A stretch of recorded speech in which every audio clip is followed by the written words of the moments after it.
Hello, this is David, And I'm Dan. and we are attempting our first episode We're doing it, man. We're not attempting. of the currently unnamed podcast.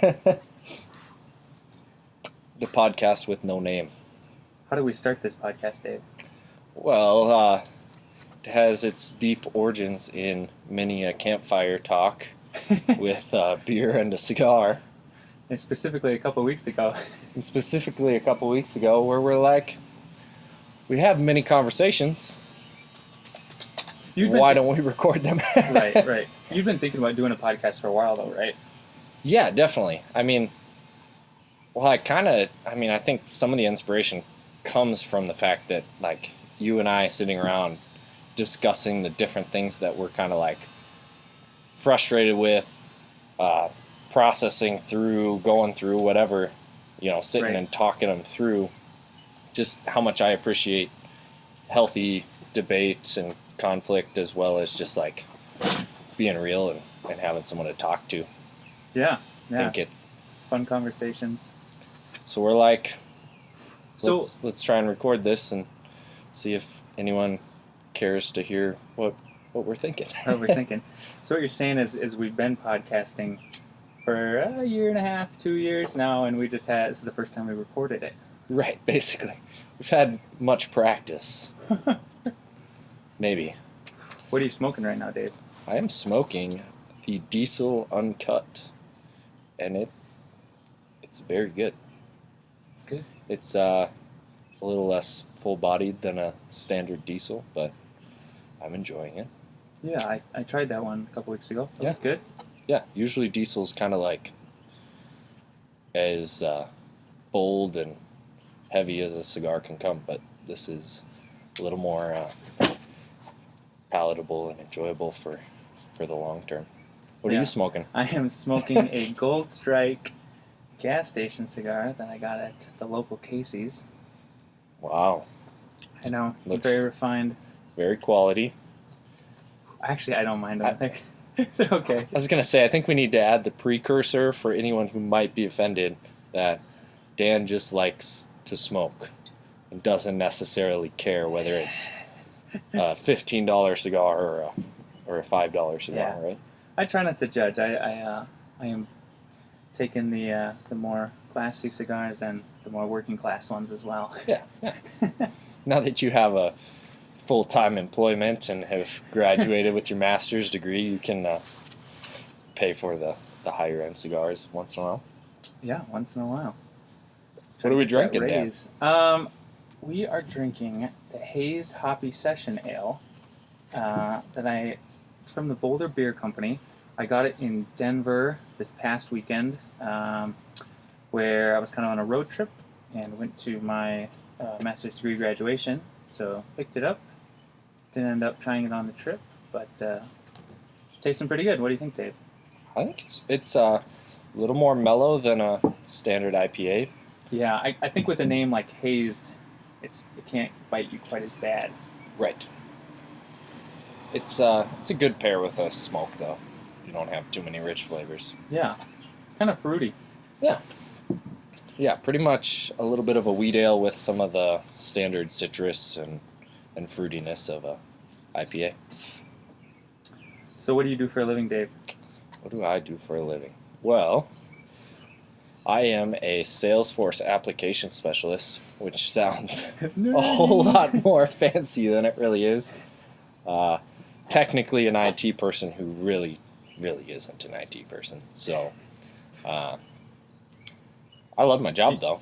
I used to work in sales and talk to angry customers all the time, and now I get to basically do project management and have meetings, build relationships with people, and solve their problems. So it's a lot of fun. And a lot of those people are within the company that you work for? Yeah, basically 100% of what I get to do on a daily basis. Our customers are internal customers, so Right. Within our company, we have actually 3 different companies and like 26 different locations through the U.S. and some internationally. As I almost knocked the yeah. table over. there goes the beer. But yeah, it's pretty fun because you get to, one of our companies does aggregates and mining. Another company builds gas stations and does like fuel transport tanks and LP tanks, and the other one builds concrete, which is a little more boring, a little less. It's like my boss always says, it's concrete and it's either round or it's in a square. Right. Like that's about all there is Not the to round it. one or the square one. Right. So a little less of an interesting application to get to understand, but they actually do a lot of customization, so that's pretty fun. Where do you live, Dave? Morris, Minnesota. Oh, so do I. On the prairie. That's quite the coincidence, On Dan. on the prairies of rural western Minnesota. And as long as we're talking about coincidences, where do you work, Dan? Same place as you. Yeah, Oh, I work that's the strange. same place as Dave. I work in the marketing department. I do a little web and press content. So Your title has specialist in it, yeah, right? web Yeah. content specialist. We're both specialists. It's a made up name for millennials. We are both Who millennials. apparently know how to tweet better than old people. Quality. But yeah, I write press releases and on the website, and I do social media and SEO, marketing, photography, interviews, all sorts of fun stuff. Sorry, I was getting some content. Getting the photo. Taking some photos. Well, cool. What do you like to do for your hobbies, Dan? I like to run. Just went for a run before this podcast. Nobody likes to run. It's not a thing. Yeah, it's kind of a love-hate thing, and I'm on a love day, Yeah. so it's all good. I kind of go in years. There'll be a couple years I like to run, and then a couple years I don't. But I'm in the good time right now. I actually love to run too, which is kind of funny. But it is definitely a love-hate thing. Yeah. There used to be like a time, like my senior year of high school, where I would just run 3 miles every day, and I loved it. But then actually keeping up with that is pretty near impossible. Do you lift especially, anymore? No, not really. When I met you, you were a little bit more jacked than you are now. That was the prime of my life. And now I'm working on the dad bod Yeah. since I'm going to have a baby any day here. Well, my Segues. wife's going to have a Speaking of- baby. But Speaking of the dad bod, when's your wife's due date? June 19th. I said July 19th the other day to somebody, and I was like, they're like, oh, so you got a while. I'm like, no, a few days. Yeah. Oh, yeah, She June. looks ready. Yeah, she's very ready. I saw her tweet on Twitter today, and her hashtag was "still pregnant." That's, I thought that was funny. yep, she's I'm not actually, envious. she wants a shirt that says that, and even just a auto response to all the texts that she gets. Just it's like, hey, how you doing today? Well, I'm still pregnant, so that about sums it up. Is that a not to be sexist, but is that a girl thing to like shirts like my wife, when we got married, she wanted a shirt that said wifey, and she wanted me to get one that said like hubby or something like that. And Yeah, we have those. you have shirts. those, okay. I Yeah. resisted, and I don't have one. Yeah, like our day after our wedding on our way up to Duluth, we took a good selfie with those shirts. I think my wife saw that and was a little jealous Yeah. of your willingness. You know, actually, it wasn't a conversation until she already had the shirts. That was probably the way to do it. So at that point, it's like, well, it's a free shirt.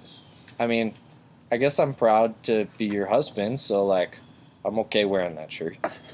Now, the weird thing about shirts like that is that like, it's cute, like you're the week of your honeymoon, but it's not like I can like wear my hubby shirt anymore now that we've been married. So it Like, says hubby. That's the line. yeah. So like now that we've been married for a year, all it says on it is hubby. Like, it's not really that cute to go just walking around wearing my hubby shirt. Do you think she got you a dad shirt and hasn't told you yet? And after she has the kid, we actually already have Okay. those shirts? so you're My- privy this time. My sister bought those shirts for us, Oh, that's nice. and it's Papa Bear, Mama Bear shirts, and I think maybe like a onesie that's a bear Okay, for the baby. so you can all match. So we have them already. Are there bears on the shirt? Yes. Okay, that's Yeah. cool. I like Yeah, bears. it's Last summer I was in the Wisconsin Dells and I found this sweet bear shirt, and I didn't realize there's something about recycling. I forget what the name is, but anyways, I go to the Wisconsin Dells. I buy the bear shirt. I think it's cool. I come home and I look at it again, and I realize that the bear is pissing in the forest. And I was like, It's not. I don't want to wear it. not as a much shirt anymore. you can wear. Yeah. It's like your I thought it was bedtime classier. shirt or yeah, it was a little less classy than I thought it was going to be. You know, I don't think I've ever seen a bear piss shirt or bumper sticker or anything like that. Not a thing. Maybe just in Wisconsin. Right. Yeah. Sounds about right. Cheeseheads. My wife has a Married AF shirt. Oh, really? One of her friends got, so that's kind of cool. Yeah, like I mean, I guess I appreciate the overall like thought behind those shirts. Yeah, but it's cute. like it's cute. Yeah, it's like it's totally the picture. Like you get that picture taken in front of your new house, you and your wife, or you and your wife and your kid. Do it for the and it's Insta like likes. everyone's like hashtag goals, right? Like it's basically just to make you look like everything's perfect. We didn't just go through like 9 months of pregnancy and all this stuff. It's all beautiful now. Our house is actually not a mess inside, so you know, it's like overall I like the aesthetic and the appeal of it, but they're just like after that picture's taken, that shirt is like fairly irrelevant at that point. Like right. It's not the shirt for that the one you Insta. Right. Yeah. I mean, you're not going to wear that when you go to work or anything like that. So, Did you gain any weight during your wife's pregnancy? 5 pounds. 5 pounds. That's good. Yeah. I mean, I'm pretty happy about that. Yeah. That could have happened anyways. That's not that much. Right. But like, Maybe it went to. I mean, it is. I am 'cause the 5 pregnancy. pounds heavier than I have ever been. Well, I don't know how it happened because, like, we've been walking like 4 or 5 miles every day for the last couple months. Really? Yeah. Like. Wait, that's impressive. Yeah. I'm more impressed with her doing that than me. You're putting in more miles than me, and I'm running every day. Right. So, like, I'm being active. We play disc golf at lunch, like, just about every day, and you sweat quite a bit when it's 80 degrees and you're walking around. I don't know how many calories you burn during disc golf. Okay, just a second. That sounds like that was a dad move there. So I played disc golf. But one crazy thing about this, okay, so I'm super nerdy, but so we have a disc golf app where you track like all your rounds and all the scores at each different place that you play. What's the app called? It's called DGCR. It's the Disc Golf Course Review app. Okay. You actually have to pay for it. How much does it cost? I believe it's $2. But, I mean, like, it's actually super quality because then you actually, like, so there's a course in town. You can see overall out of all of the 50 rounds that I've played, like, what's my average score on each hole. Everyone else who tracks their scores, it, like, shows you, are you better than the average or worse than the average. Right. So it's kind of a neat, like. So does it have like a map, like you're checking into a location? Or? Yeah, so each course actually is tracked on there. Each hole, like it says, here's the distance and here's the par, and then you put in right, like here's how many throws it took me, how many putts it took me, and like if I got penalty strokes, and then it tracks it. But back to burning calories. So I downloaded this app. It doesn't tell me when, but it's been like less than a year, right? So far, playing disc golf alone, I've walked 72 miles. Oh, wow. Yeah. That's legit. So, like, all in all, I mean, that has to count for something. Yeah. But it's kind of cool. Like, you'd never really think about that because you're just, like, walking in circles at the course over lunch. But my wife has one of those Fitbits, and she would wear it while she was serving tables at the local diner, and she'd always get to her 10,000 steps or whatever it is. Yeah, like just walking circles inside of Dawn's. Before the end of her shift. That's not a very big building either. No, yeah. Yeah, you wouldn't think. Like, on the step tracking tangent there, I just I saw this ad on Facebook, and since you always need more money, it was like, hey, download this app and get paid $10 for every 10,000 points that you earn for your fitness. So I'm like, all right, I'm gonna check it out. Wait, does that work? That seems like a good deal. Well, it sounds like a really good deal, Dan. Clickbait. But you can only get 80 points per day, which if you do the math, I did it really quick. It's something like 110 days or something like that. Okay, so For 80 $10 or $5. $10. Okay. But so 10,000 points divided by 80, you can get in a day. 125 days that it would take to get $10. Yeah. So it's like, but you're gonna be walking anyways. right. So it's not that it's not worth it, because It might be worth the hassle. my Apple Health app just like tracks all my steps in a day anyways, right? So it's like I'm not doing anything more than I was, and in like 120 days now, since I've had it for 5 days, I'll get $10. Yeah. So how many apps do you have that are tracking your life? Like that you're like entering information and stuff. Like, does that include social media, or like No, like just like things that I do in a day? right, like you got the disc golf thing, and then Yep. you said Apple Health. Are Yep. just those the two? That pretty much covers it. Yeah, I mean, like, as far as like things that I actually maintain. You're not counting calories or anything? No, Okay. I maybe should. I have a calorie counter app. Do you actually do it? I will do it at like 2 to 3 weeks at a time, and then I give up. Yeah. And then I'll just use it to, if I notice like, oh, I'm just eating a lot of food. Because Right. I love food. And I'll because just you do it for sit a at a couple desk weeks. and you get bored, Yeah. bored eating. And it is just the thing. reminds me that like how many calories things are, and then gets me back on the track of like eating less. Right. Or like But I'm not religious about it. bringing healthier things Yeah. to snack on when you're bored. Yeah. Yeah, that's so. I don't know if you've noticed that, but definitely like the desk life in general definitely takes its toll just on like your overall habits. Yeah, right? you It's become like, very sedentary. I mean, if you like, generally I work sitting at my desk. Well, I get to move a lot and go to different meetings and different places, but I mean, I'm probably sitting an average of 6 hours a day. Yeah. And when I'm working on stuff, I like, sit 8 at least. right. And then, do you have a snack drawer at your desk? No, I don't know. Okay, that's a healthy decision. Well, if I bring snacks, I tend to bring vegetables.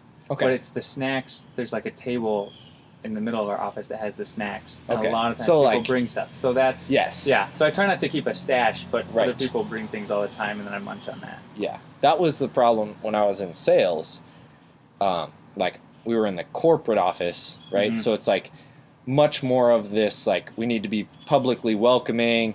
There needs to be great coffee for Donuts. anyone who visits. And then, like, the receptionist, Carolyn, would, like, every single birthday, and there's like people. 90 people in that office, right? Or, like, that she knows their birthday, and she'll make a dessert. Like, Oh wow. I think it's on her own dime, but she just like, she loves to bake, and she's like the kindest person in the world, so she just makes a dessert every single birthday and brings it in. And Yeah. so it's like, and then overall, I mean, it's like somebody else brings in, some dealer buys us pizza for lunch Right. this day, somebody comes in late and brings in donuts the next day. Yeah. I mean, like, that was much more of a problem when I was in sales. Now it's just, I have to keep up with, so I work with Gabe and Bobby, and they go to Meadowland like twice Who a are week. Gabe and Bobby? Yeah, I suppose. Not His all our imaginary listeners. friends. Yes, like I work in a broom cupboard, and so Gabe and Bobby, Gabe's my brother-in-law, so Right. he's married to my sister, and then Bobby is a good friend. He actually did Haley and I's wedding ceremony. He was my childhood youth pastor. Yeah, I mean, he's actually an old man, like, but he tries to hang with the young bucks. Mm-hmm. Uh, Classic But- youth pastor. yeah, yeah. he probably needs to go through some type of, treatment or whatever. But he shows his age sometimes.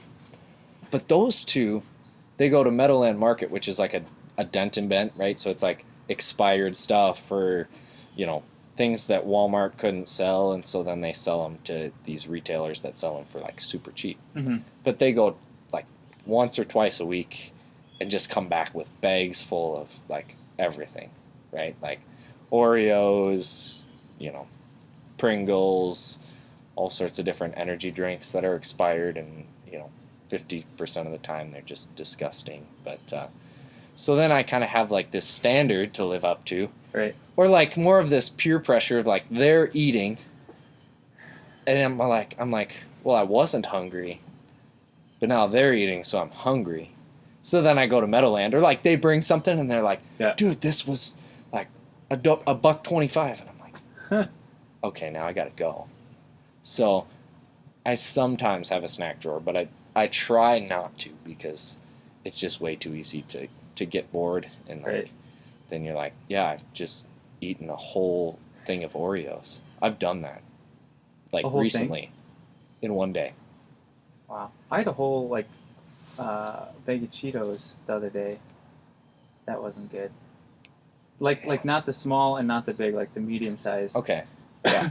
Yeah, it was basically lunch. Bad choice. Right.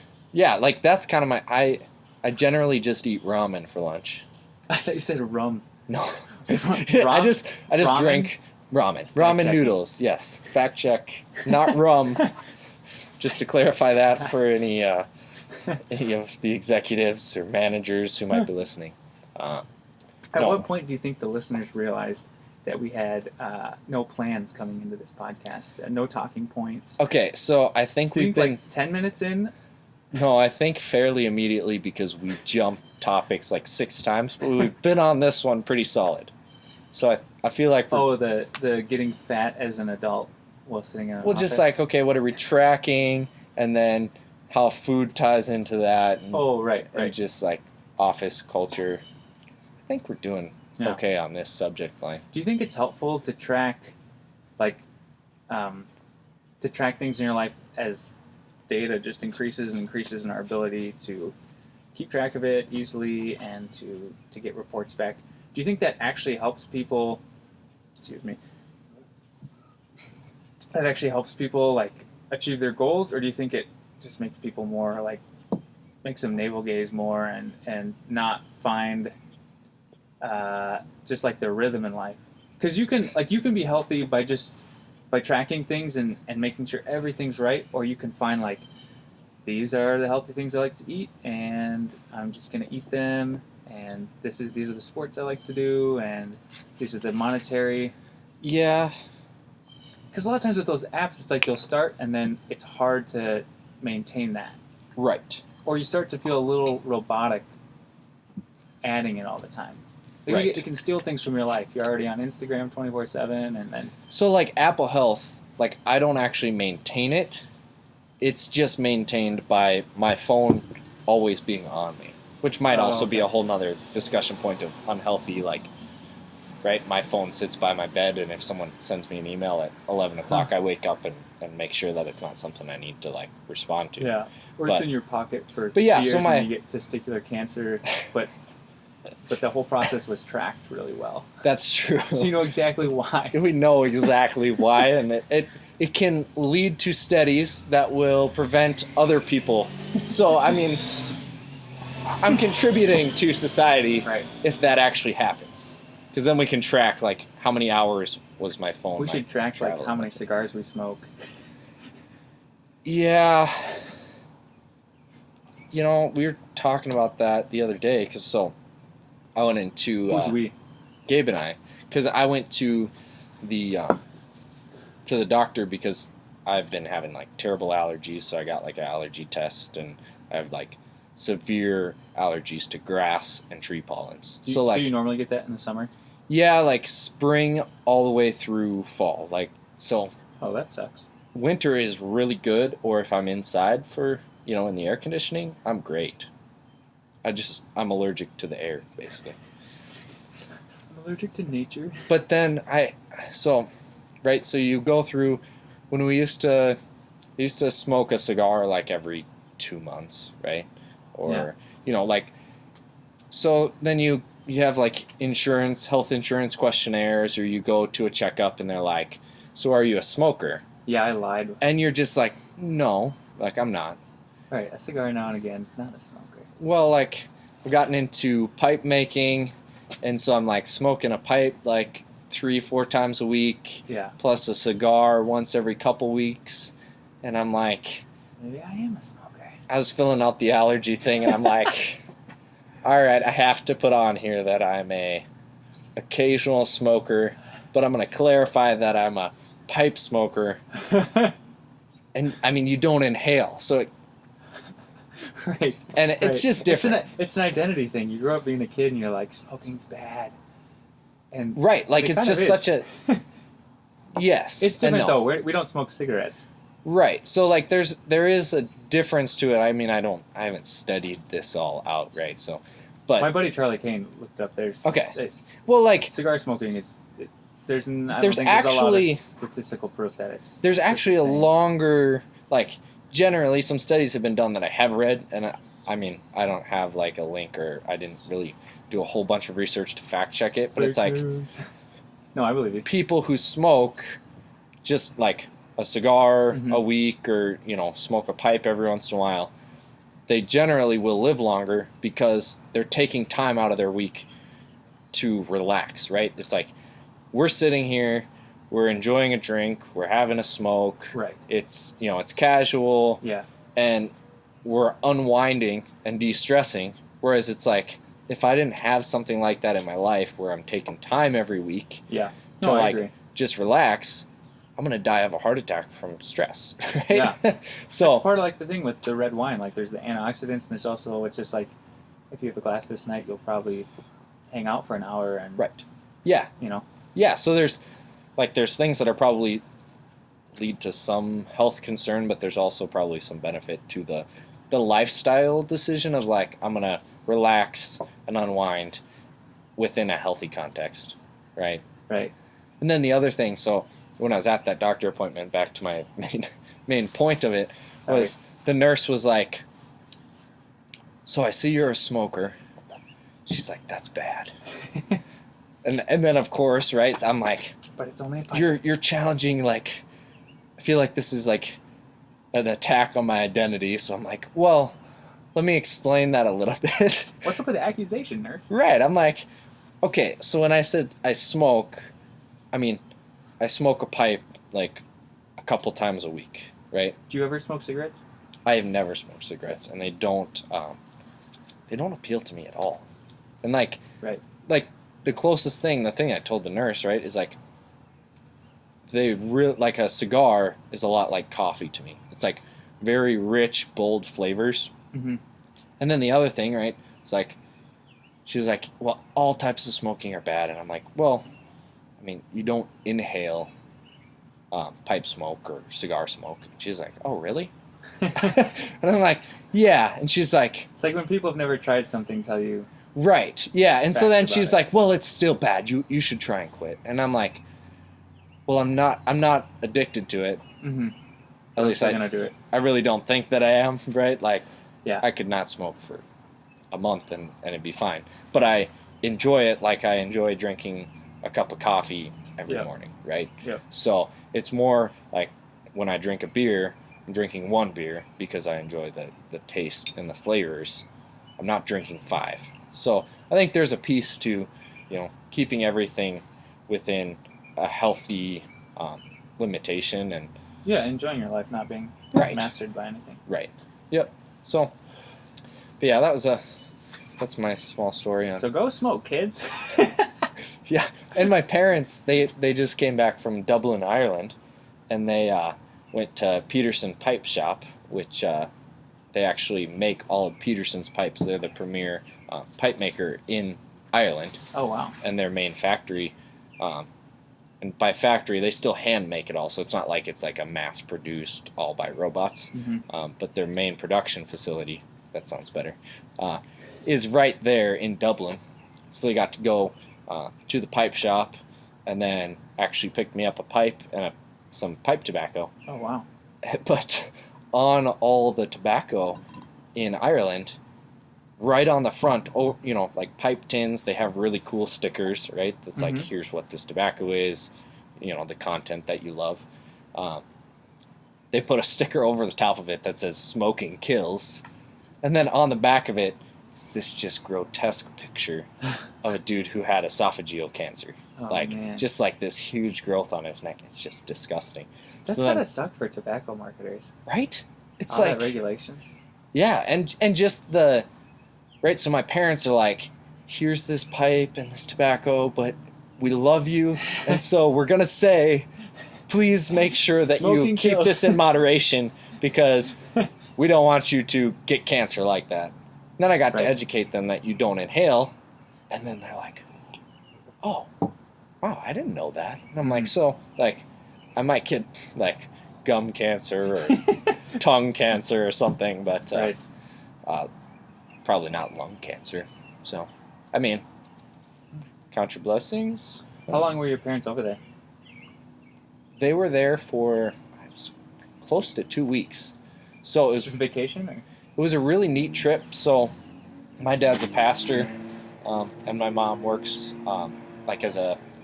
so she's actually a speech therapist and super highly educated and could be making a bunch of money, but oh, wow, I didn't know that. Yeah. So she's she could be making a lot more money than my dad ever could. Sorry, Dad.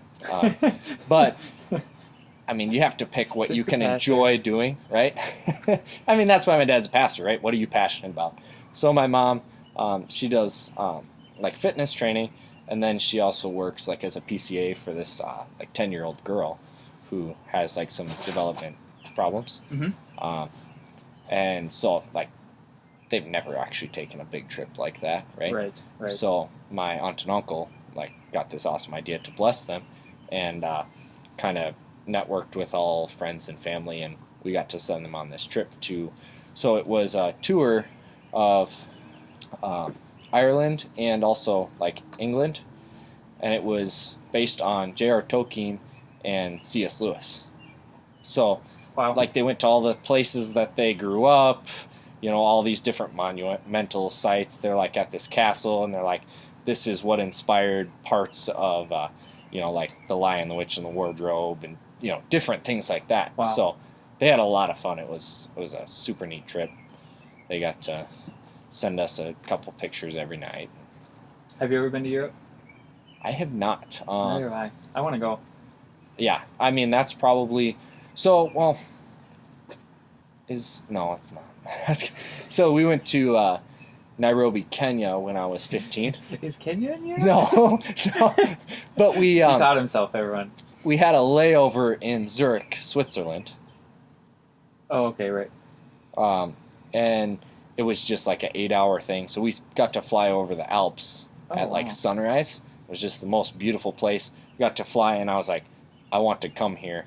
But we just sat inside the airport. Right. So I've been there, but not really. Yeah. And that I was Airports don't really I need to go travel that part of the world. That appeals to me a lot. But then all the Especially when you live in all the terrorist activity over there in England and stuff.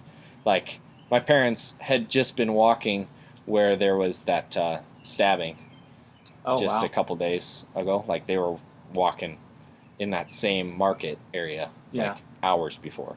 So then my brother sends this big text. He's like, has anyone heard from the parents today? Midnight, and we're like, what's going on? Then you Google it, and you're all concerned. And then when they woke up at 3 a.m. our time, they're like, we're all good, but now we're really ready to come home. Yeah, I bet. Yeah. It's kind of, the crazy thing about terrorism is, I don't know the stats, but I feel like the stats are super low that it's actually a threat to...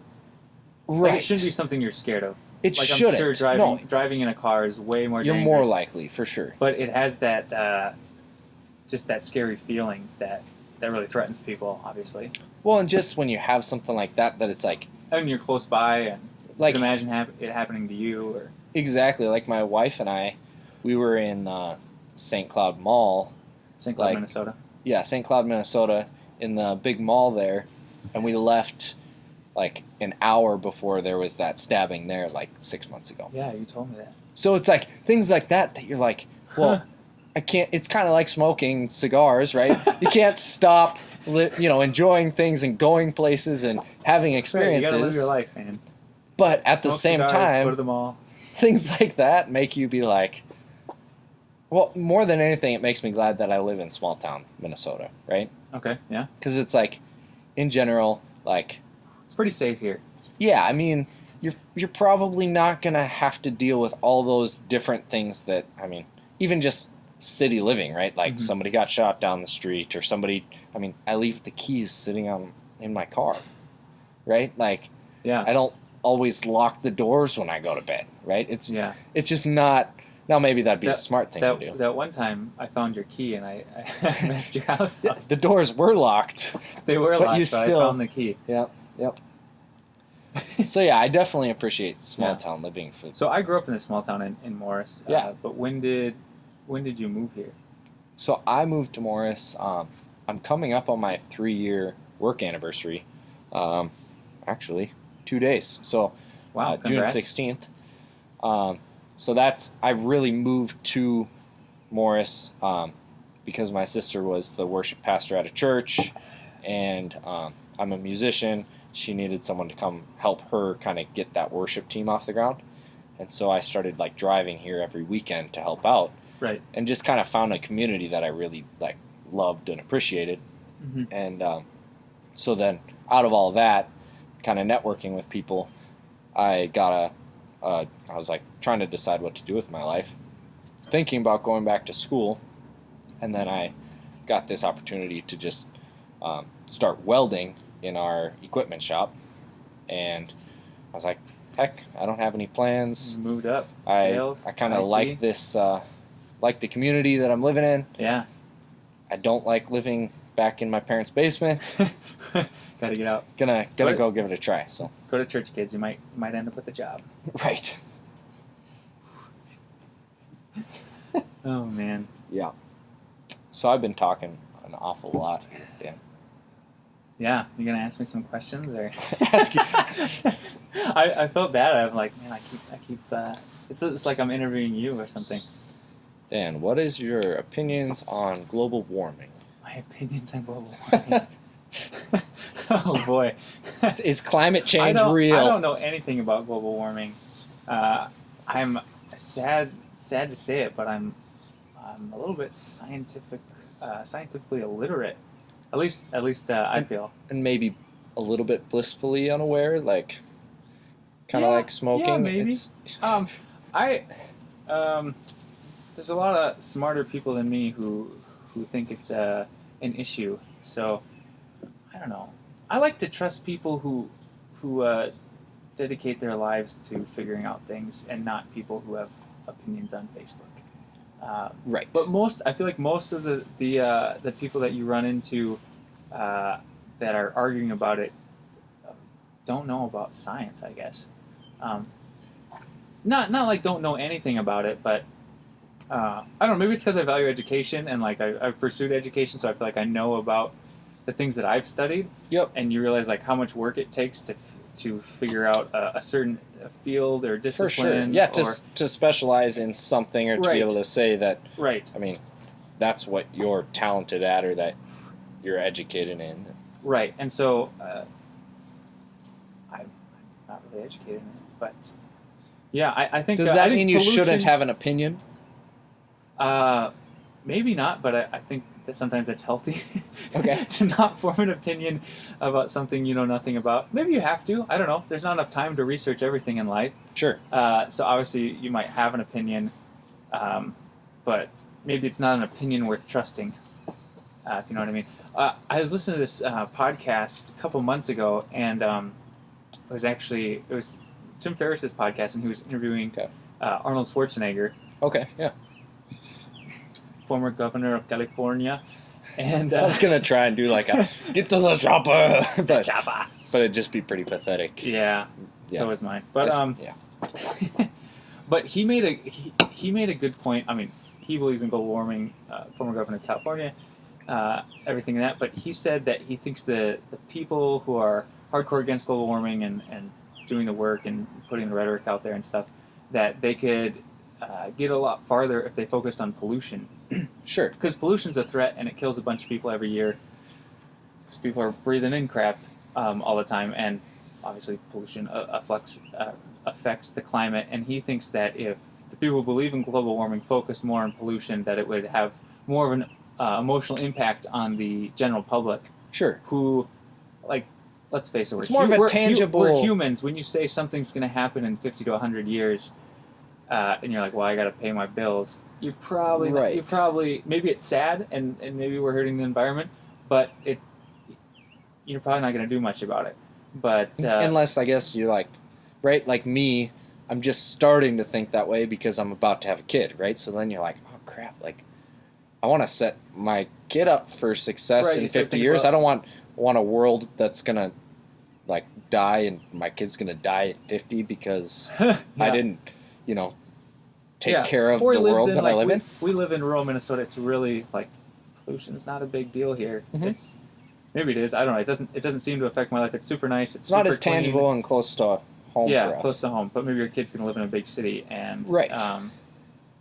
And it would affect them. So I thought that was an interesting point from somebody who believes in climate change, who kind of was not so hardcore that they couldn't understand the dynamic of people not understanding. Right. And I think that's an important, with anything that you're fighting for, believe in, or you're campaigning for, I think you have to have enough empathy to understand the people in your audience's life, how they're feeling and how they're going to receive the message, and then craft your message to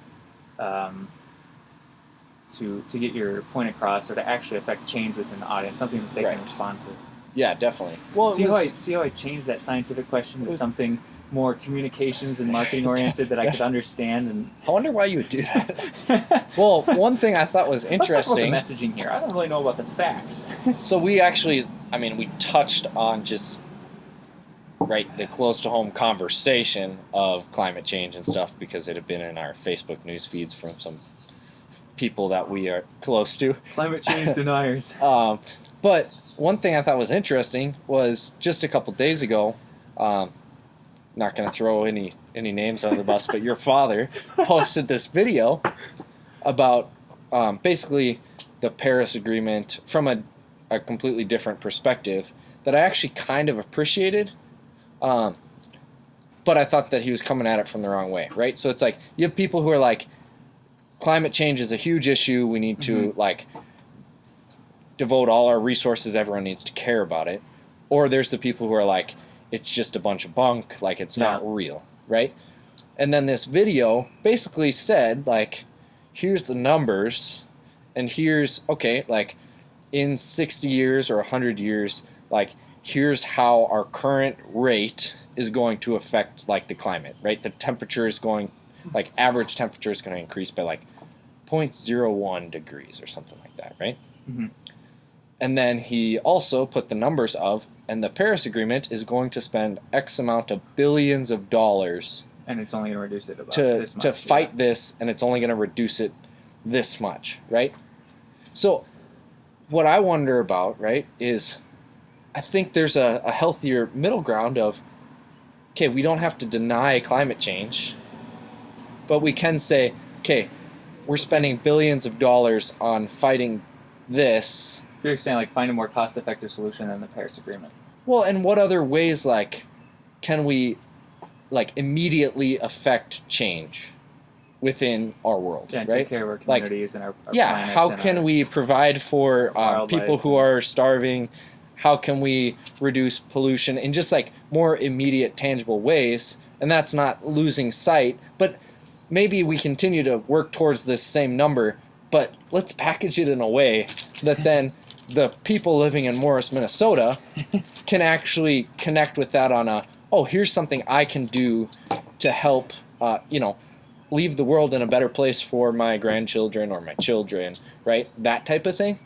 Yep. Just basically take that perspective and put it more of a close to home thing instead of this, basically just this high level argument of either climate change is real or it's not, and not this middle ground of, hey, like, God created this world and made humans to steward this creation, right? Like to take care of it and to, be fruitful, multiply, fill the earth, name the animals, do all this stuff. Yeah, to be fruitful and multiply. Pretty good at it. Dad life. But yeah, it's just, why are we so worried about like arguing about this high level concept and not just like, well, yeah, on a practical level, we should be taking care of the earth better, right? Yeah, I feel like you're bringing up sort of this interesting point about there's a lack of, in a lot of our online discourse, there's a lack of nuance. Yes. And so you can kind of get into these false dichotomies, like it's either this or that, and then people tend to go towards the extremes. Not that the middle ground is always the best answer, but right. With the internet, it's so easy to find confirming evidence for your opinions that you've come up with. Like right. Really easy. Like if you want, you can believe the world is flat. There's a resurgence in the flat earthers. Dan has some good videos if anyone wants to. No, I don't. I watched a few flat earthers videos and wasted my time. I was actually listening to the Joe Rogan podcast today. Okay. And he had on this guy who, Mick West, who runs this website, like debunking things or whatever. Okay, yeah. And Joe will have on a bunch of different people, like, on his podcast, and a lot of people who follow him, I don't think, believe in the flat earth and call him a shill for not believing in it and all this stuff. Because he's a pretty open-minded guy, and he listens to all sorts of people, but yeah, it's there's a level of ridiculousness sometimes with some things that, again, you don't have enough time to look into. Right. And I mean, there's... Let's not make this a flat earth. Right. But there's some of those arguments, right? It's like, I mean, you can believe the earth is flat. That really doesn't even change. Like, that doesn't change anything anyways. Like, if you... go ahead and your think beliefs about don't change reality. Right. But it just doesn't matter. Like, if the earth is flat, oh, well, like, whoop-de-doo. Like, I'll get to heaven, I'll be like... But you don't want to... Oh, wow, the earth is flat. Well, that was neat. Like, it's not, but... You don't want to believe something that's so wrong for, like, most of your life, though. Like, well, yeah, I'm amazed that people can actually, like, it would suck cling to something like that. After 20 years Find something better to be passionate about and, like, to make that your hill that you're going to die on. Don't you think it's somewhat of a hobby? Like Facebook trolling? Well, that for sure is. Yeah. So there's obviously the trolls out there who just like commenting weird comments and stirring things up. Right. But then there's people who almost have like hobbies of belief. That they believe something, but it's kind of their, I don't know. They wouldn't call it their hobby, but they probably enjoy making videos about how the earth is flat and they believe in truth. Do you know what I mean? Like you can go down the rabbit hole of a lot of different conspiracy theories and find whole communities and friends. Right. And even if it's about the truth, it can kind of... I mean, who doesn't want somebody to listen to what they have to say? And, like, I mean, I'm all about words of affirmation. So if I could find something that I put together this content and I have a whole new group of people who are like, wow, Dave, that's brilliant. Like, you've revealed a new truth to me, right? Like, I mean, just about anybody is going to feel good about that, and it's going to feed something. And so I feel like, to your point, there's people who totally are like, what is the most, like, obscure conspiracy theory or just, like, random thought that I had one night? I woke up from a dream, and now I'm like, oh, that's intriguing. Like, I'm going to put together this whole theory with, like, really nothing to stand on, but if you package it the right way, there's going to be someone out there who's going to be like, wow, that's brilliant. Like, yeah. And I think there's been flat earthers around for a while. I think it's just becoming a little bit more popular now. Well, but you can build on what other people have said throughout. I mean, or whatever. It's also just the world we live in, right? Of media and content and just everything so much more accessible, right? Do you think we're adding to the noise? Oh, are we like currently right now? This podcast. I mean, Let's I think get meta, Dave. I think we're staying pretty neutral. We're just trying to tell people like, quit worrying about all this random garbage and worry more about what you can affect on a daily basis. We switched to whiskey, folks. Yes, we have. What is this? Bushmills Red Bush Irish whiskey. I've had the regular Bushmills. What's the difference? So I think they have That's this more like expensive? Is that the red label? Is that what it's called? It says Red Bush, so Okay, use so the red label. I think they have like a red label, like a black label, and then there's like a yellow one. This one looked a little more kind of mellow, so Okay. a little better to pair with the smokes. Yeah, I've only had a sip here, but it's super tasty. Yeah, it's not super expensive. It's like I got an OTS, and then I was like, well, an extra. What's an OTS, Dave? Got $100 for doing something great. It's All part these- of our company's initiative to like encourage people to, go above and beyond or come up with a new idea, Right. be innovative, have our core values, integrity and supply their employees with Irish whiskey, etc. yeah. I probably shouldn't say. I'll stop getting OTSs now. But sometimes when You you think get you're- a little extra cash you're not planning on, you're like, I Right. could splurge and buy a $26 bottle of whiskey that'll last me for 3 months because I don't drink whiskey very much. I Whiskey's prefer so beer. good. You prefer beer over whiskey? Mm-hmm. Oh, man, that's kind of a tough one for me. Well, it depends, right? So, like I right like whiskey now, because it doesn't fill you up as much. it's actually fairly cool. We're sitting out on the driveway, and it's actually cooled down nice. There's a pretty good breeze. So, like, I'm not warm, so drinking whiskey or a scotch or a brandy, like, I can enjoy that. But But on a warm generally, day, you like a cold summer beer. night or like I'm all for beer and the different flavors, and I think part of it is whiskey is a huge investment, right? Like Mhm. if you want to go try something new, like you have to if you really want to try something new and you've already tried the few $25 bottles, you're talking like $50, $60, Yeah, it jumps to- $70. Yeah, 40, 50, 60 pretty quick. And so Especially if you're into Scotch. I'm a big bourbon fan. right, So it's just a lot easier to stay around 25 to 30 Sure, and yeah. get like tasty bourbon. Obviously, you can spend a lot of money on bourbon too. right. But for my working class taste, Right. Yeah, maybe it's a short-sighted thing, right? Of like, well, I can pick up a sampler of 6 beers for $10 and try 6 different things. okay. Um, So you're about trying new stuff, yeah, definitely. Like, which is fun with alcohol because there's so many different varieties. right, I'm not the person like.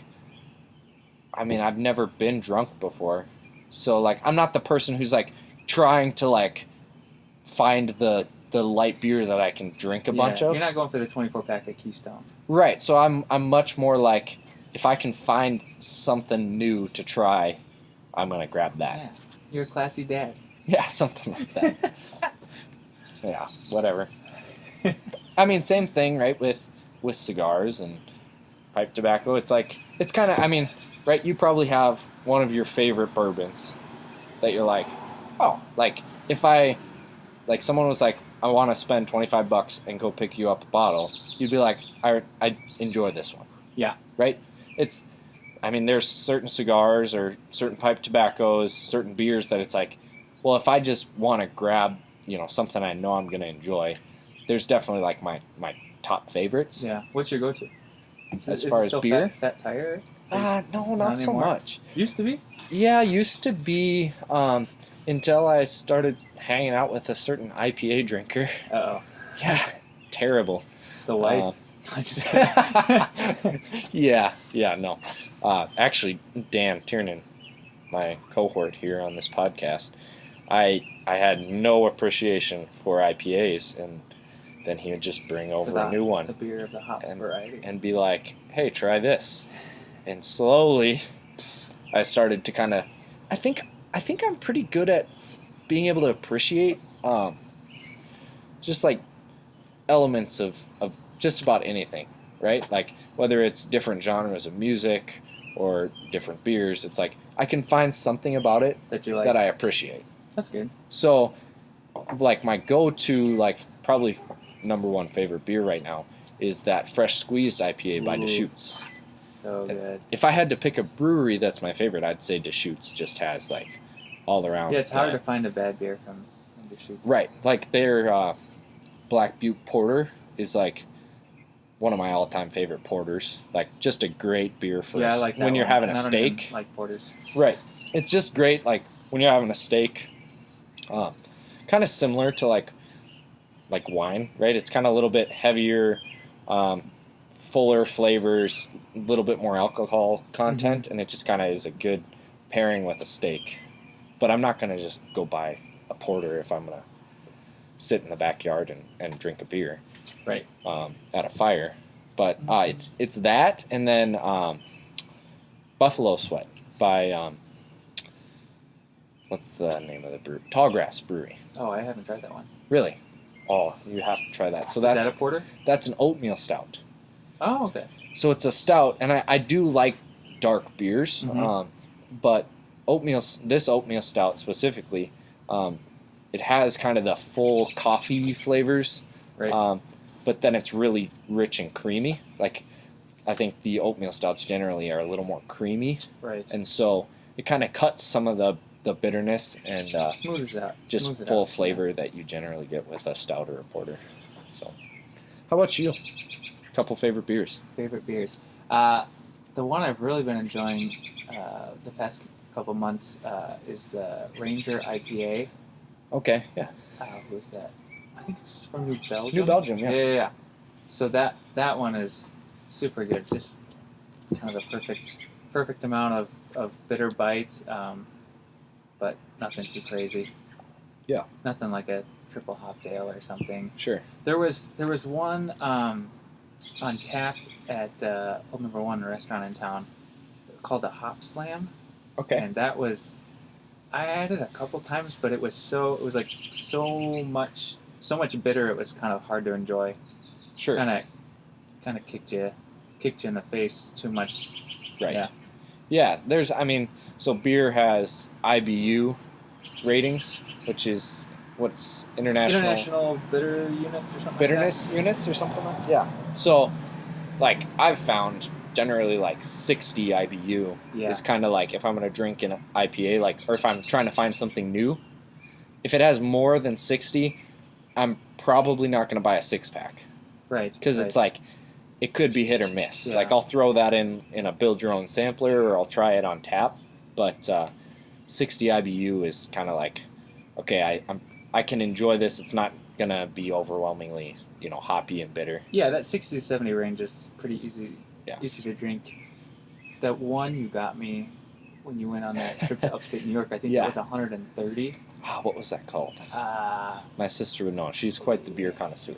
Yeah, I She'll don't know. have to chime in. But that one was like, that was an experience. I think you could, what was like a 22-ounce bomb or whatever? Yeah. You could, you could, what was the alcohol percentage? You could get a buzz just drinking that.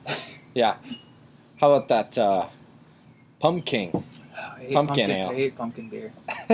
I felt so bad, Dave. You bought that for me, and I took 2 or 3 drinks, and I poured the whole thing down the drain. So, that is definitely not a bomber beer, unless you had 4 people drinking it. That's like a sampler that you throw in, not that. It's totally like a flight beer, right? Yeah. Like, you get it for the experience, and it's fall, and I actually, like, pumpkin is, I don't think you can go wrong with anything pumpkin, in my personal opinion. Okay. Like, pumpkin pie is my all-time favorite dessert. Like, if you I ever want to make my day, make me a pumpkin pie. Oh, okay. Keep that in mind. But, like, overall, like, anything pumpkin. So, when it comes to that time of year, I'm definitely up for trying, anything, right? You go to a coffee shop and they have the pumpkin special. Maybe I'm a basic white girl, kind of in that way. Pumpkin spice is good.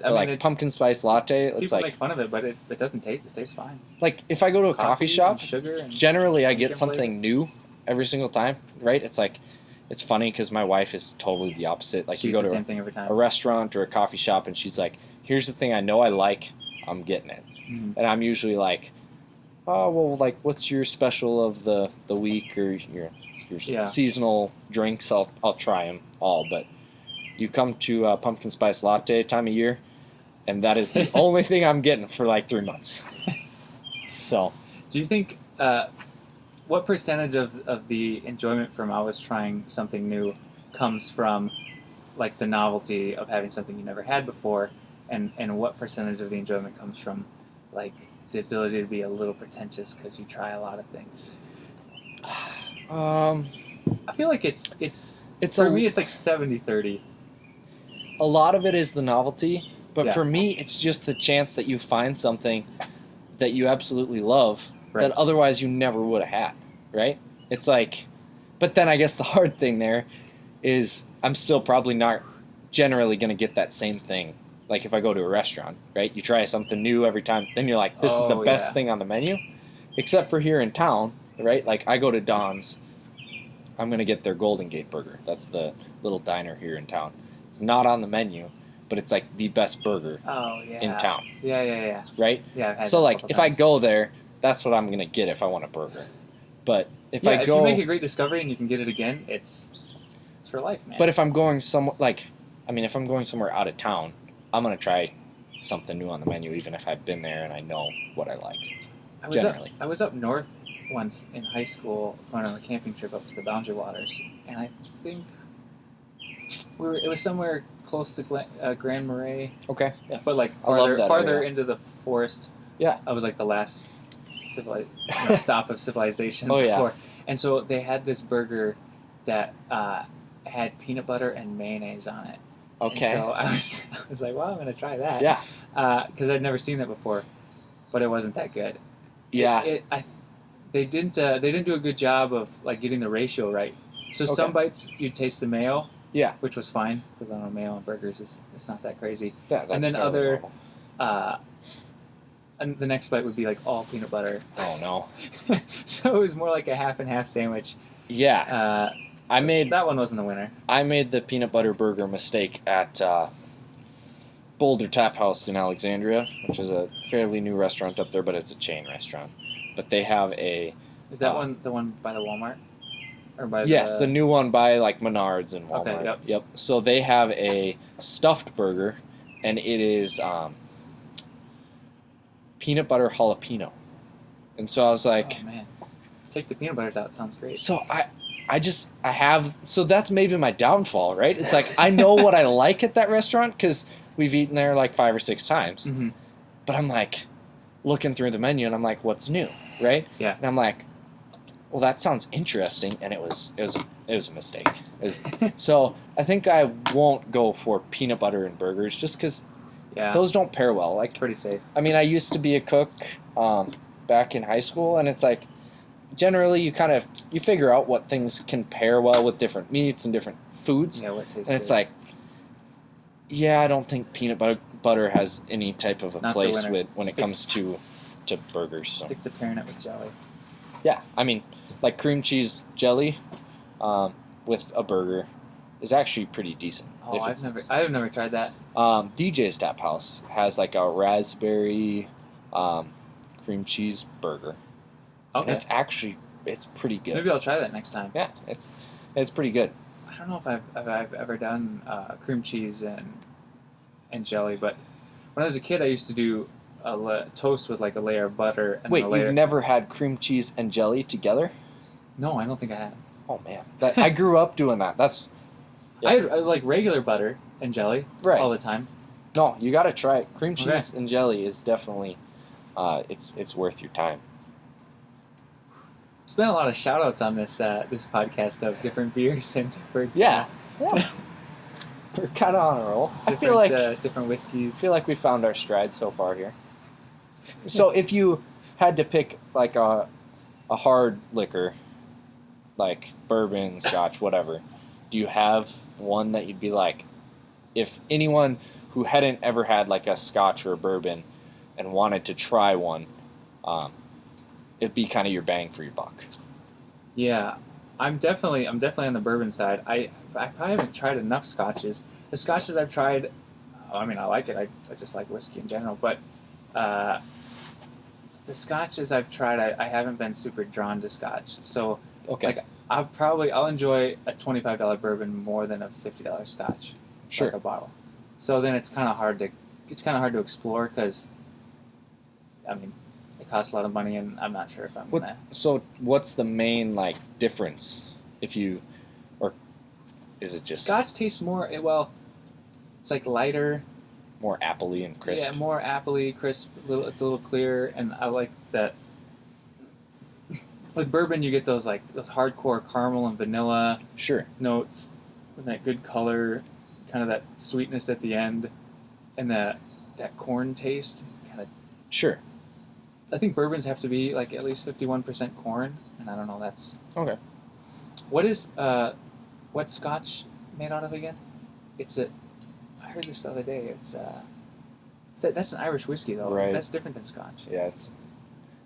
I'm actually not really a connoisseur of fine liquors. I do enjoy, like, that's the thing for me. It's kind of hit or miss on what I do enjoy. So like, Belvini Doublewood is a Scotch. Yep. It's like a $60 bottle though. It's fairly expensive, or at least for me. But that's. I'm wondering this podcast, like, how poor do we sound? Right.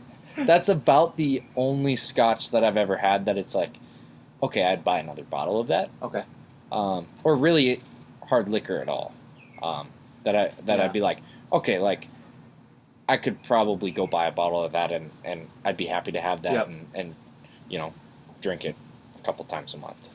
But for me, unless I have people over, I mean, a bottle of Scotch or whiskey or whatever generally lasts me like 3 months. Quite a while. Yeah. So, I mean, maybe I should start drinking that or like buying less beer because really it probably is more bang for your buck than buying 6-packs. Yeah, it might be. Know.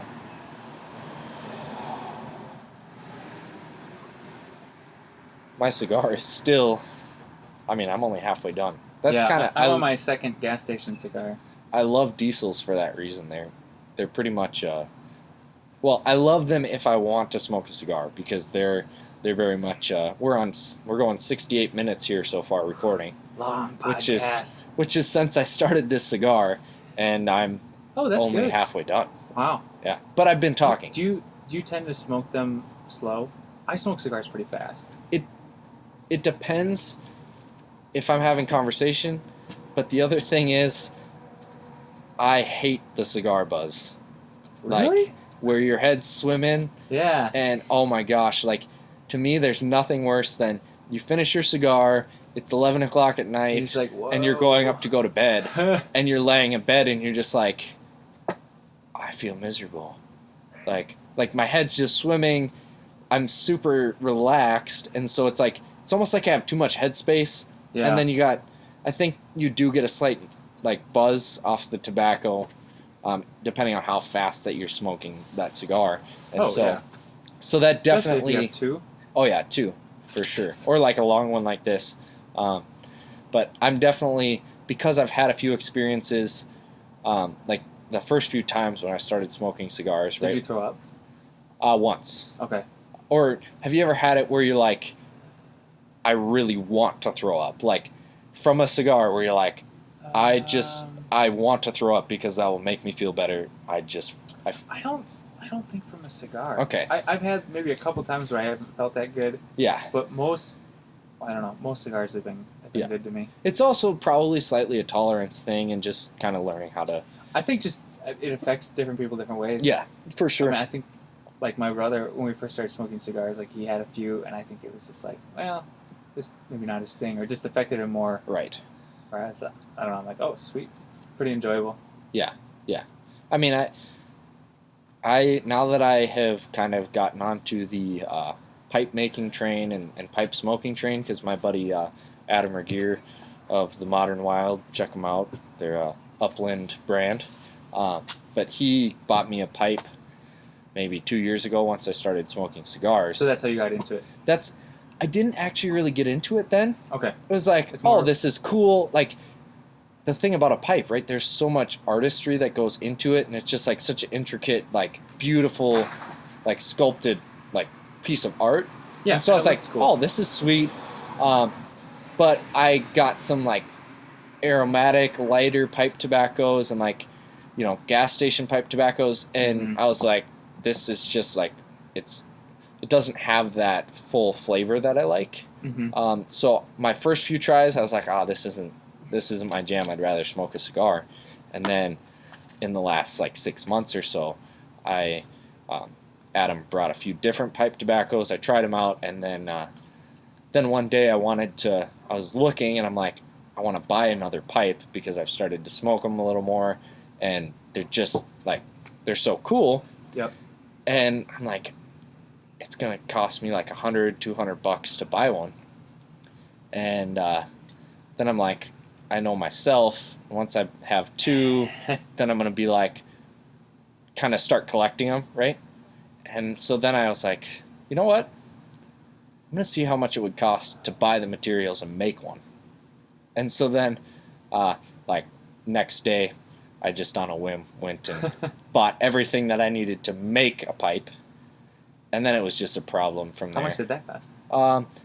So materials are fairly, I mean, it's kind of amazingly cheap in that it's like $20 for a block of briar, which is the wood that you make a pipe out of, because it's a special wood that's grown in Algeria, and it grows in the desert, so it's super hard, actually fairly flame resistant, and tight grain. So there's a awesome store that I've basically started buying everything from, just because the guy who runs it, it's called Vermont Freehand, and he is just super responsive.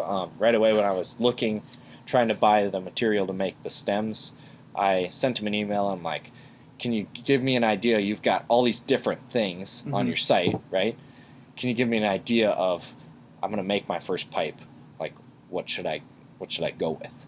And he emailed me back right away and was like, here's the different options, here's what I would recommend, kind of gave me a basic rundown of all the different types of stem materials.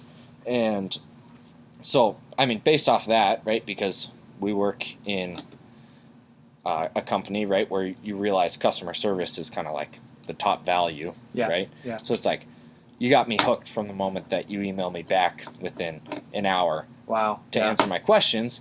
And so I actually haven't shopped around to find anywhere else and be like, can I get these materials, for cheaper? Because it's like, I know if I work with this guy and I'm loyal to buying stuff from him, I'm always going to be able to kind of reach out to him as I have questions. And and there's a relationship there. You build a little bit of relationship. So that's the place that I go for all of those. And yeah, I mean, so now you've been building them for how long? It's my first pipe.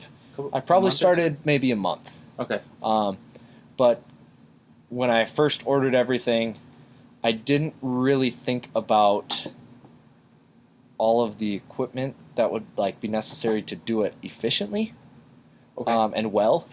And so then I got all this materials, and then I started researching, looking online, watching YouTube videos. I ordered a book from Vermont Freehand on how to make a pipe with all hand tools. But then I'm like, all the guys out there say, get a lathe because you're going to be able to drill your holes more effectively. So then went and I found a lathe on a local sell-it site, bought that, and then from there been buying just all the little pieces that are needed to do it. And now, so I've got 2 pipes made, in the progress of a couple more, and have a bunch more supplies to make more coming. So, are you going to keep them, or are you going to sell them, or? So I'm keeping the first one that I made. Good plan. The second one, I'm gonna see. I'm gonna throw it out there just for feelers, see if there's any friends that I have, or I started up an Instagram page for it, and just see if anyone. There's a really cool community of pipe makers and pipe smokers on Instagram. So I started this page 2 weeks ago. Yeah. And every single day, just from posting a picture and adding a few hashtags, I get 2 or 3 new follows from people that I don't know. And I'm up to 100 followers, Wow. just from posting a picture and adding a few hashtags. It's like the flat Earth community. It's yeah. Maybe I found that. Maybe that's how I'm trying to be accepted in the world. But so I'm gonna throw that second pipe out there and just see if anyone is interested in it. And then my intent is to keep it as kind of a hobby, continue to do it for fun. I have a lot of friends who smoke cigars. Try and convert them to smoking pipes. Yeah. So they buy your stuff. Yep. Do you think so? Instagram seems like it's kind of at the top of its game right now. Yeah. Like people, well, I mean, tons of people like Facebook and stuff, but a lot of people, you talk about Facebook and they're kind of like, well, there's political arguments on there, and people go on it, but it's almost like they're begrudgingly. It's like they got hooked, but they don't necessarily. Right. And Twitter, I feel like people, I don't know. I use hate it less Twitter. and less. Okay, you hate Twitter. I've never been able to enjoy Yeah, I used to love it, and I just find myself tweeting less and less. it. Yeah. But with Instagram, it seems like most of the stuff on there is pretty positive. Like people don't go on there to rant. Or Right. complain. I mean, no one's gonna go like your picture if you you steal a picture of a meme about flat Earth. That's just not something that. Yeah, you have to be positive on Instagram to get feedback. Whereas on exactly. the other sites, it seems like when you put out negativity, there's like good feedback. Like there's a lot. Like if you put a political or religious post or something like that, you'll get a lot of likes, a lot of comments, a lot of discourse. Or on Instagram, it seems like people are, I mean, maybe putting their fake selves out there or their best selves, but it's definitely a more uplifting experience, I think. I mean, you're posting pictures, right? The point of Instagram isn't to post a really great caption, right? Like, But the caption matters. The majority of people aren't writing a 3-paragraph caption that is what they're expecting the feedback and there's all less I hate Trump posts on, or I hate Hillary posts on right. Instagram. And I'm totally not a political person, and overall, like, I have some of my own opinions, kind of like you were saying with, like, flat Earth or global warming. Like, I'm not gonna go involve myself with, like, pursuing to fully understand all of that, because there's a lot of people who do understand all the political stuff well, and I'm gonna say, here's what's important to me, here's my values. Yeah. When election time comes around, I'm gonna try and understand who aligns best with those. And I mean, our president's our president, whatever. Influence change where you can on a daily basis. Yeah. But yeah, Instagram, I mean, it's far more about, being creative, posting stuff about what you're doing on a day-to-day. And I feel like it's just more a way to stay in touch with, I have friends who I know from my one semester of college. I have friends from back in high school who, I mean, instead of going through Facebook and having to see all their political views or all the different, stuff that they're posting, that it's like you have to sort through that to really get a good, like, I just want to see, are they married now? Do they have kids? Right? I want to kind of catch up on life, and it's a lot easier to do that when you just scroll through a feed and then you see a few pictures here and there. It seems like most people who have Instagram are active on it, whereas on Facebook, there's some people who are super active and a lot of people who don't post a lot. Right. And also the algorithm seems to be more severe. Obviously, it has to be, because if you have 1,000 friends, they can only show you so much. Because I feel like on Instagram they show you more, even though there is the algorithm update and everything. They show you more of what you follow on a consistent basis. Right. Well, and I think there's a piece of, so did you have MySpace when you were like way too young to actually really need a social media profile? I got into social media kind of late. I didn't get Facebook till I was 17, so no, I didn't have MySpace. Okay, so like, I love social media, but I was a little late to the game. So like, I had MySpace when I was like 11 or 12. Does your profile still exist? Yes. It does? I believe so. Is MySpace exclusive now, or I thought MySpace was completely gone. It seemed like they rebranded for a while and it was like, not like you have to get invited to be on, but it's kind of a strange thing. It still exists, but like, I did go look like maybe a year ago, and it's really sad. I was very like depressed, angry, emo kid when I had a MySpace. So The angry pastors right, kid. the cool thing about MySpace David Swedburg. was you could have like your song, like your profile. You could update your profile with "Here's my song." Wasn't there like top friends too? Oh yeah, that was drama. Yeah, That's awesome. yeah. Like so, you could. I remember so much drama around like you'd get in a fight with your friend, or you'd, want to get back at them, and it'd be like, I'm gonna move my other not so good friend above you on my friends list. That's hilarious. Right? Or like, oh, now I'm dating this girl. I'm doing that with like, sarcasm because in 4th grade you're not really dating anyone. Right. Now they're my top friend. Are there any current popular social media apps that have like top friends? I don't know. Obviously, Snapchat or whatever. Obviously, it wasn't a great idea because MySpace has Snapchat kind of has your best friends, but it They doesn't do. tell other people. Right, like other people can't see who. Right, You it's snap more the of like most. a personal. Right, you Yeah. get your snap streak and And they're whatever. at the top of your list, so it's easy. You can just Right, the people you've most recently sent stuff to. yeah. The one thing that is a personal pet peeve of mine is how now everything has stories.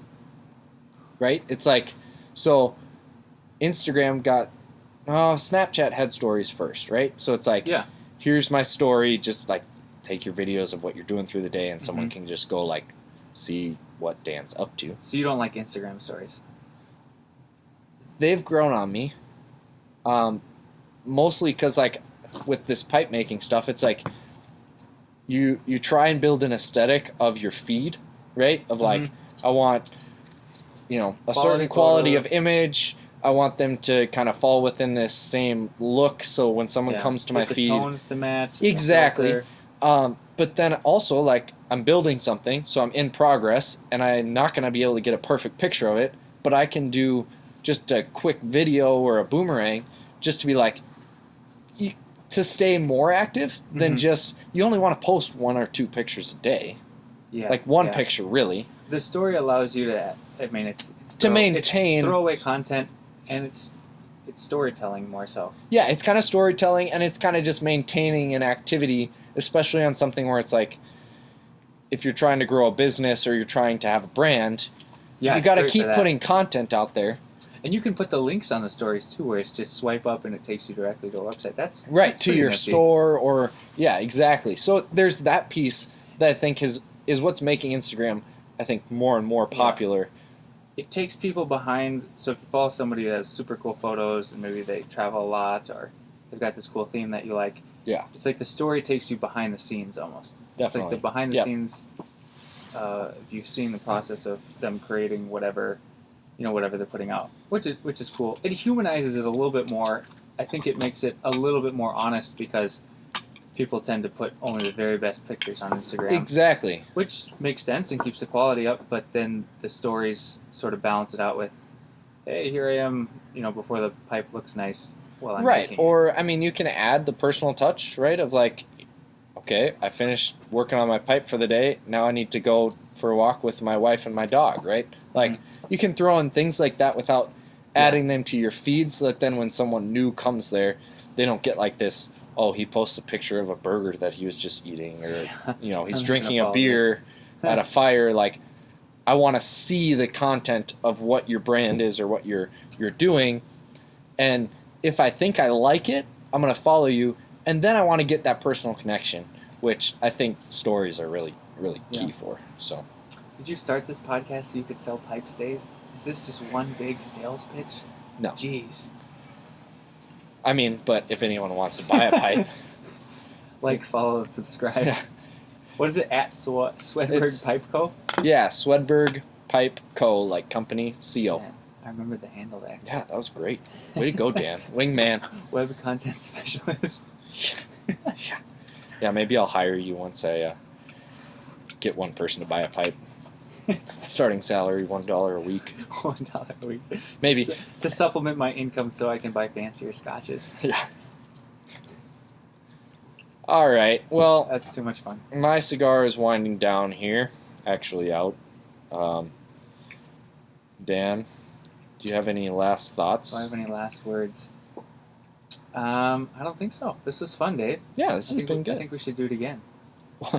We'll do it a few more times, then we'll throw it out there, and if anyone likes it, maybe we'll continue. Yeah, or if you don't like it, Or we can just record all our conversations and leave a legacy. You can your kids will find this online someday in their in their teen years, and they'll probably be tired of listening to you talk. They probably won't listen to it. no, they probably won't listen. They'll listen to it when they're in their mid-20s to 30s, and they're trying to analyze their father and realize how they were brought up, and examine his beliefs and his journey, and try to understand the way that they were raised someday.